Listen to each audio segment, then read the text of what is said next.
লক্ষ্মী পূজাতে মোৰ পৰম সৌভাগ্য যে আজি মোক পকোৱা ৰত্ন উপাধি দিবৰ কাৰণে ক্ষেত্ৰ লৈছে এইখনতে। এই ক্ষেত্ৰতে মই মোৰ জন্মৰ এটা সফলতা পাইছোঁ বুলি ভাবি লৈছোঁ। মই গাঁওখনত জন্ম লোৱাৰ অন্য এক সফলতা হিচাপে গ্ৰহণ কৰিছোঁ।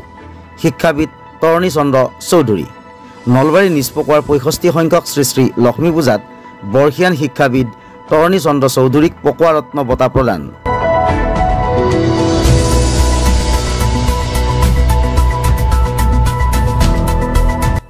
মই গাঁওখনত জন্ম লোৱাৰ অন্য এক সফলতা হিচাপে গ্ৰহণ কৰিছোঁ। এই মন্তব্য শিক্ষাবিদ অৱসৰপ্ৰাপ্ত অধ্যাপক তৰণী চন্দ্ৰ চৌধুৰীৰ। কালি সন্ধিয়া 8 বজাত নলবাৰী জিলাৰ পশ্চিম প্ৰান্তৰ ঐতিহ্যমণ্ডিত 65 সংখ্যক নিষ্পকোৱা ৰাজহুৱা শ্ৰী শ্ৰী লক্ষ্মী পূজা মহোৎসৱত নিষ্পকোৱা ৰাজহুৱা থান উন্নয়ন সমিতিৰ সভাপতি ধীৰেশ্বৰ শৰ্মাৰ সভাপতিত্বত অনুষ্ঠিত হোৱা এখন গাম্ভীৰ্যপূৰ্ণ সভাত এইবেলি পকোৱা ৰত্ন বঁটা প্ৰদান কৰা হয় নিষ্পকোৱাৰ সুযোগ্য সন্তান তথা গৌৰৱ লখিমপুৰৰ নাৰায়ণপুৰস্থিত মাধৱদেৱ মহাবিদ্যালয়ৰ অৱসৰপ্ৰাপ্ত অধ্যাপক বৰ্ষীয়ান তৰণী চন্দ্ৰ চৌধুৰী। পূজাভাগৰ লগতে অন্যান্য সকলো দিশতেই সামাজিক অৱদানেৰে ধন্য কৰি তোলা একোগৰাকী মানৱ সম্পদক নিষ্পকোৱা ৰাজহুৱা শ্ৰী শ্ৰী লক্ষ্মী পূজা মহোৎসৱ সমিতিয়ে প্ৰদান কৰি আহিছে এই বিশেষ সন্মান। পকোৱা মৌজাৰ নিষ্পকোৱা গাঁৱৰ চৌধুৰীপাৰাত 1934 চনৰ 12 ডিচেম্বৰত জন্মগ্ৰহণ কৰা পিতৃ মাধৱৰাম চৌধুৰী আৰু মাতৃ সৰ্বেশ্বৰী চৌধুৰীৰ সন্তান তৰণী চন্দ্ৰ চৌধুৰীয়ে শিক্ষকতাৰ সমান্তৰালকৈ লেখা মেলা খেলা ধূলা আৰু অভিনয়তো সুনাম অৰ্জন কৰি গাঁওখনক ধন্য কৰি তুলিছিল। 91 বছৰীয়া চৌধুৰীয়ে বঁটাটি আনন্দেৰে গ্ৰহণ কৰি দিয়া ভাষণ প্ৰসংগত গাঁওখনৰ প্ৰতিটো চুবুৰীক একত্ৰিত কৰি ৰখাৰ বাবেই ৰাজহুৱাভাৱে শ্ৰী শ্ৰী লক্ষ্মী পূজা ভাগৰ আয়োজনৰ শুভাৰম্ভ কৰোৱা হয় বুলিও উল্লেখ কৰে।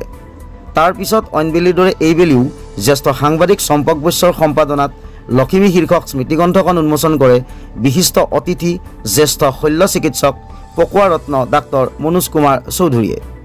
এই ধৰণৰ পদক্ষেপসমূহে উঠি অহা প্ৰজন্মক জাগ্ৰত কৰা বুলি উল্লেখ কৰি ডাক্তৰ চৌধুৰীয়ে আগলৈও ইতিবাচক চিন্তা তথা কৰ্মৰ আশা ব্যক্ত কৰে। আনগৰাকী বিশিষ্ট অতিথি জ্যেষ্ঠ চিকিৎসক পকোৱা ৰত্ন ডাক্তৰ ভুৱনেশ্বৰ দত্তই আজি 5টিকৈ যুগ অতিক্ৰম কৰি সফলতাৰে উদযাপন কৰি অহা পূজাভাগৰ বাবে আনন্দ প্ৰকাশ কৰি সকলোৰে শলাগ লয়। ইয়াৰোপৰি বিগত বৰ্ষৰ দৰে এইবাৰো নিৰ্মল অঞ্জলি ফাউণ্ডেশ্যনৰ তৰফৰ পৰা অৱসৰপ্ৰাপ্ত শিক্ষক উমেশ দত্ত আৰু সমাজ হিতৈষী বিনোদ চৰণ চৌধুৰীয়ে উচ্চ শিক্ষাৰ বাবে দুগৰাকী কৃতি শিক্ষাৰ্থীক আৰ্থিক সাহায্য প্ৰদান কৰে। লগতে প্ৰতি বছৰৰ দৰে এই বছৰো স্বেচ্ছাসেৱী সংস্থা সংস্কৃতিৰ হৈ হীৰেন্দ্ৰ নাৰায়ণ দত্তৰ দ্বাৰা পকোৱা হাইস্কুলৰ দুগৰাকীকৈ হাইস্কুল শিক্ষান্ত পৰীক্ষাত সৰ্বোচ্চ নম্বৰপ্ৰাপ্ত আৰু প্ৰথম বিভাগত উত্তীৰ্ণ হোৱা দুখীয়া শিক্ষাৰ্থীক আৰ্থিক সাহায্য প্ৰদান কৰা হয়।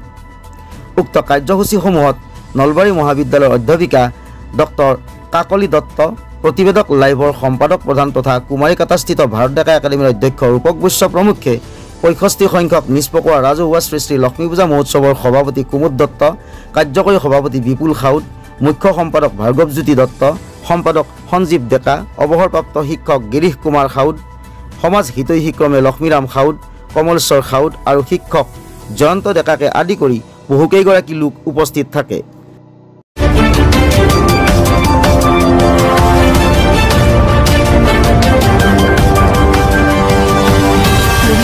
প্ৰতিবেদক লাইভ পোহৰৰ দিশে এখোজ।